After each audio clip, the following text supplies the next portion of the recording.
This is how I know this is the work of the Lord and the devil don't want this to get out. Like, how did my tripod just randomly break in the middle of me recording?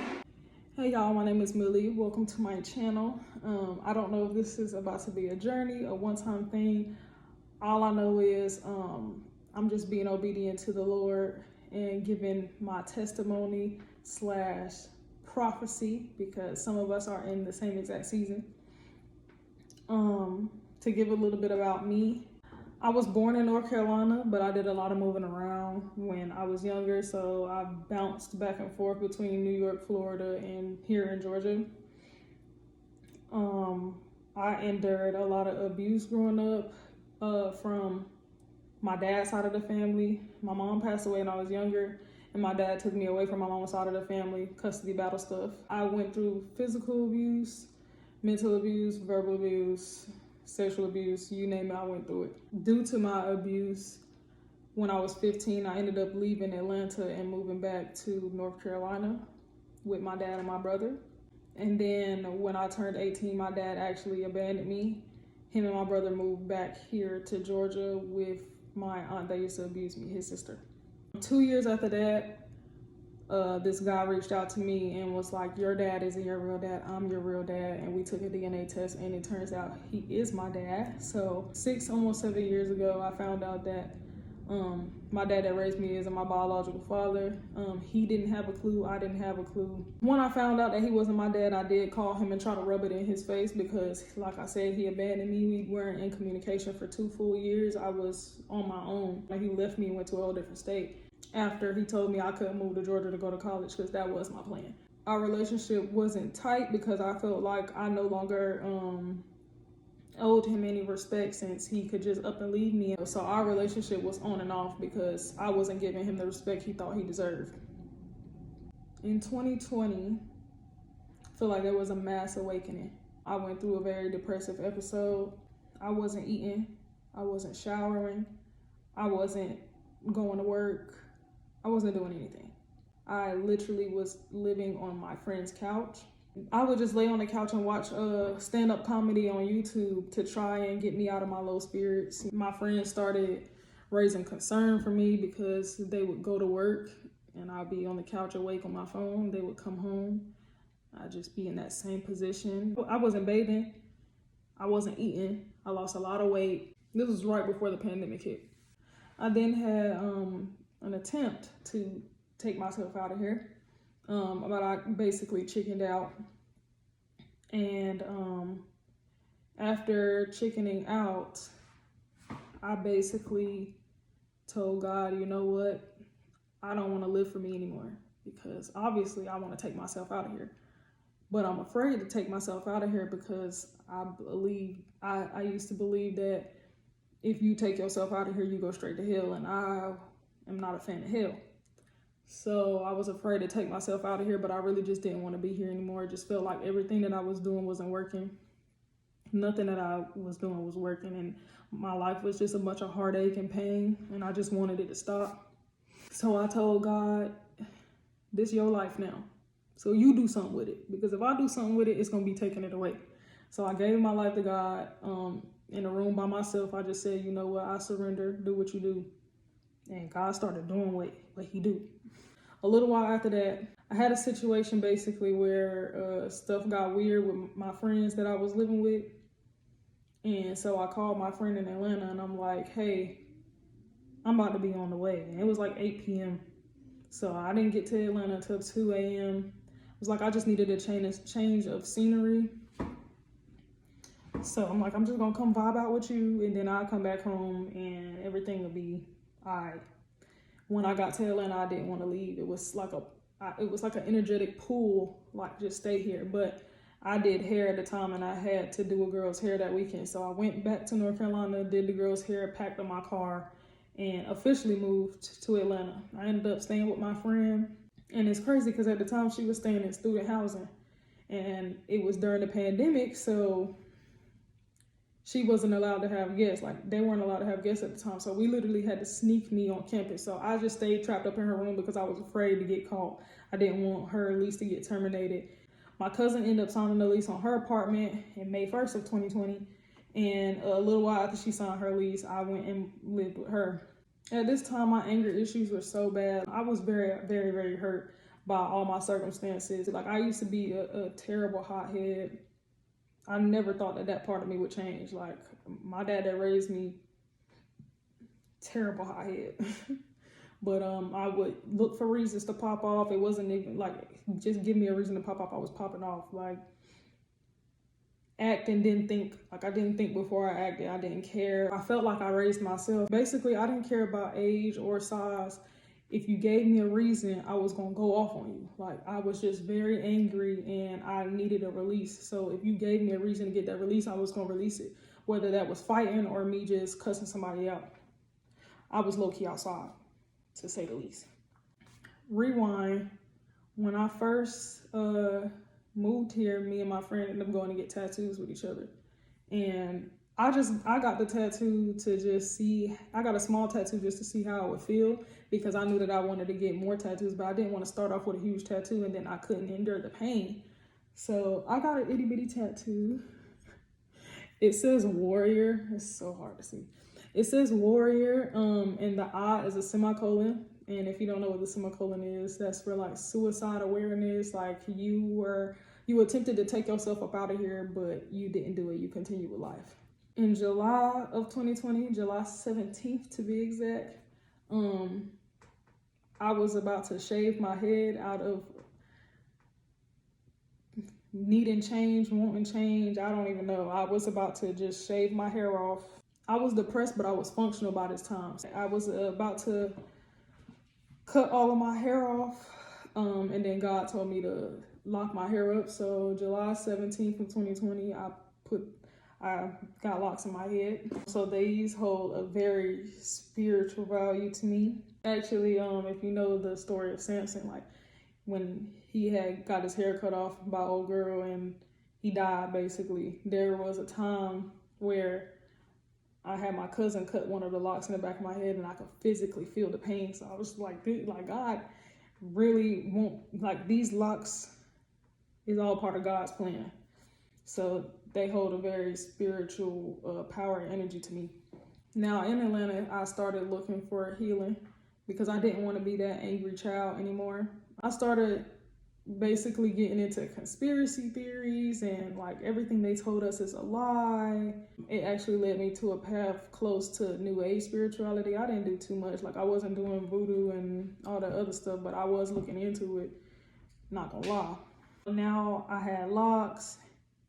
I wanted tattoos. I wanted to wear the crystals. I wanted to look the part, like peace, love, and light energy type of female, you know, the little skirts and the, you know, just the aesthetic was cute. And I didn't just go strictly off of the aesthetic, of course, but I felt like that's who I was turning into. And I wanted, when people saw me, that's what they saw. So I tried to get more tattoos and God was like, nah, you're not getting any more tattoos. And it was annoying, but I had grew very obedient. Like, I've grown very obedient. So I was doing a lot of self-healing, a lot of shadow work, a lot of journaling, you know, looking within myself to find out, why do I react the way that I do? Like, I would blow up on loved ones, like very hard to control my anger. I just didn't want to be that hurt little girl anymore. So I was doing a lot of inner child healing, basically just figuring out who I was for real and not who this world has created me to be. I ended up starting therapy in 2021. Love my girl. She really helped me because the self-healing it only did but so much. At the end of 2021, my granny ended up passing, and this is my dad that raised me, mom.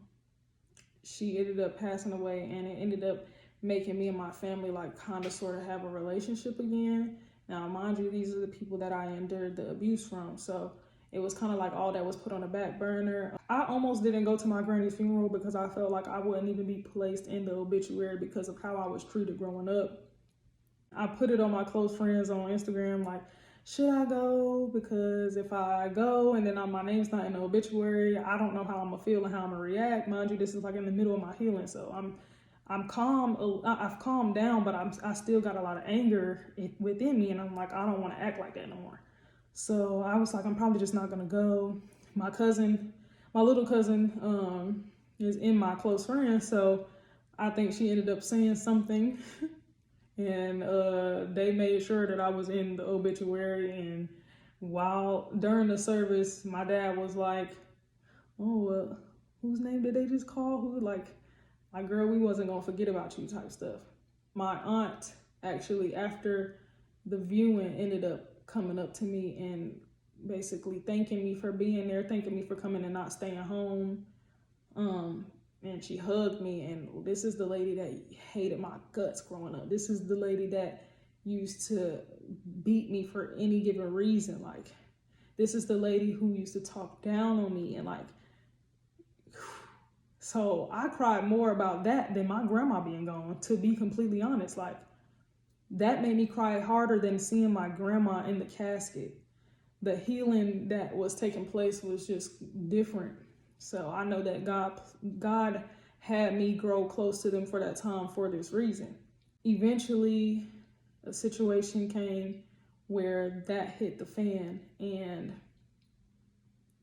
basically I tried to pull my aunt to the side to talk to her about my abuse, because she was going around saying she didn't understand why I even said that she used to abuse me.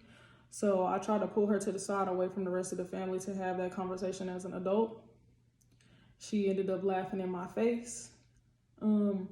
Eventually she ended up attacking me, and I ended up retaliating. And then, I basically got a lot of stuff off of my chest about the things that I saw growing up and the things that I endured growing up. I went home, and that next morning I cried like a baby, but it wasn't like pain.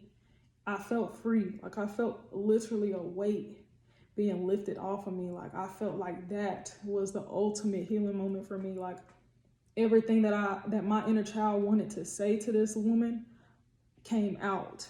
Like, I never, like, I ain't gonna lie, I did want to put my hands on her, but I stopped myself from putting my hands on that lady. Like, I told myself that if I ever got the opportunity when I grew up to beat this lady up, I was gonna beat this lady up. But when she attacked me and I retaliated, I watched her laying on the ground trying to get to me, and I just couldn't do it. The God in me could not do it. Like, it was just pathetic. Like, it would be worse than fighting somebody that's scared to fight you. Like, I knew that if I was to put my hands on her, that it wouldn't be pretty for her, and that's like, I didn't want to move off the anger anymore. So that's not what I was going for. It was just like, okay, I'm not gonna do anything. She still like tried to come after me and stuff, but we ended up not fighting. It was just like a hit back, and all right, I can't even bring myself to do it. So yeah, I cried tears of joy for my inner child after that situation. I can't explain the weight that was lifted off my shoulder. I can't even begin to explain how I felt. Like, my inner child was, I can't even explain it. To make a long story short, the healing felt good, okay? So now, fast forward to today. It's 2023, April 2023, so it's been 3 years now since I moved back to Atlanta.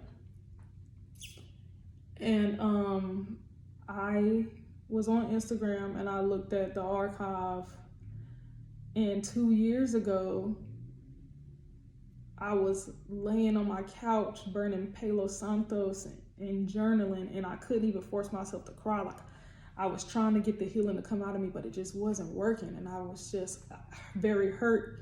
And it just made me reflect on the hurt that I used to feel, or that I was feeling back then. Like, I never thought that I would become this version of myself. God knows who he called me to be. I never saw myself as being her, and now I feel like I'm closer. I'm so much closer to being the woman that God called me to be. I don't easily pop off anymore, You know, I try to watch my tongue. Of course, he's still working on me, but I'm not that girl I was 2 years ago. I can't even say woman. I'm not that girl I was 2 years ago. And if I could go back, I would give her a hug. She was so hurt. She was in so much pain. I say that to say trust him. What God, the name of this video might be trust in him, you will receive your healing. Trust in him, you will receive your healing. On that day that I came across the archive, I ended up doing a long journal entry and then some Bible study. I'm not gonna read the journal entry word for word, but basically I'm talking about how thankful I am about the healing that I went through and how it just made me reflect on my the situation I'm in now. And it brought me peace. I felt a wave of calmness over me after realizing that big transformation that took place from me just trusting God. There's a new level I need to conquer, and I'm now equipped to do so. It's like you always know, but wow, God really know what he be doing. This honestly just got me excited to experience my new journey. I have not the slightest clue where and what God is leading me to, but I trust him.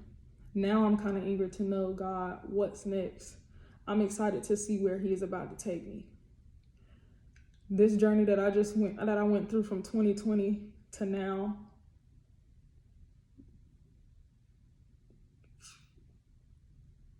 I've conquered it. Like, I really made it. Like, I just feel like it's like a graduation. Like, okay, before I get into this word, I'm just gonna call the Holy Spirit in so he can guide this. So God, I thank you for being here at this time with me to give this word to your people. I pray that you use this testimony to bless the hearts that you need to bless and to guide the few that you need to guide. I pray that they can take this in, and I pray that my delivery is exactly what you need it to be. All of you and none of me, Lord. In Jesus' name I do pray, amen. I don't ever pray out loud. So God led me to Isaiah 61 and 62, and there were a few verses that stuck out to me. I also wrote, a repetitive word that I've been receiving from God is that my enemies will be forced to see me be blessed, and everyone shall know that these blessings came from God. So Isaiah 61, 2 and 3, to proclaim the year of the Lord's favor and the day of vengeance of our God, to comfort all who mourn, to provide for those who mourn in Zion, to give them a garland instead of ashes, the oil of gladness instead of mourning, the mantle of praise instead of a faint spirit. They will be called oaks of righteousness, the planting of the Lord to display his glory. And then God spoke to me. He said, this is my year. This is our year, people. This is our year. Because your shame was double and dishonor was proclaimed as your lot, therefore you shall possess a double portion. I don't go to church. I get my word from YouTube, a few of my girls on YouTube, and all three of them have been preaching double portion. Therefore, you shall possess a double portion. Everlasting joy shall be yours. God has been shouting double portion. These blessings are about to unfold so quickly and so plentiful. It's going to make my head spin. When I wrote that, it made me reflect on another video that I watched on YouTube, from my girl Shantiadajiah, and there were like 2 or 3 videos that came up where she was just like, it's gonna make your head spin. It's gonna make your head spin. So that really blew my mind that God had me write down, it's gonna make your head spin. Isaiah 61:9 reads, their descendants shall be known among the nations and their offspring among the peoples. All who see them shall acknowledge that they are the people whom the Lord has blessed. Once again, everyone will know that these blessings came from the Lord. Everyone will know that these blessings came from the Lord. He moved me to 62:2. The nations shall see your vindication and all the kings your glory, and you shall be called by a new name that the mouth of the Lord will give. When I first moved back here and started my journey with the Lord, he just kept repeating to me, I am making you new. I am making you new. He made me delete everything out of my phone. He made me delete my photo album completely. Like, don't take any of the old stuff that's in your phone with you. You're not that person anymore. So I wrote down, during my healing period, God kept saying, I'm making you new. He literally transformed me, and he's still not done. I love this for me. 62:12 says, they shall be called the holy people, the redeemed of the Lord, and you shall be called sought out, a city not forsaken. God's people are rising up. Like, it's literally our time. He never ceases to blow my mind. Literally before I started my own Bible study, God had me save 2 videos, one from my girl Shantiadajiah and another one from Alicia. The name of the video that he had me save was called Your Exciting New Journey, You're All Set. If we go back to what I wrote in my journal, I literally said, I'm ready to take on my new journey. I'm now equipped to do so. This honestly just got me excited to experience the new journey. The name of the video is Your Exciting New Journey, You're All Set. In the video, she spoke on Philippians 4:18-9. The notes I took from her video was, give God room to surpass your needs. He says, I'm giving you more than you expected. When I first started this journey, I had not a clue that it was going to be anything like this. I did not know what to expect. And God still, every day is blowing my mind and still changing me. Then I went on to Alicia's video, which was titled, Double Blessings and More Abundance.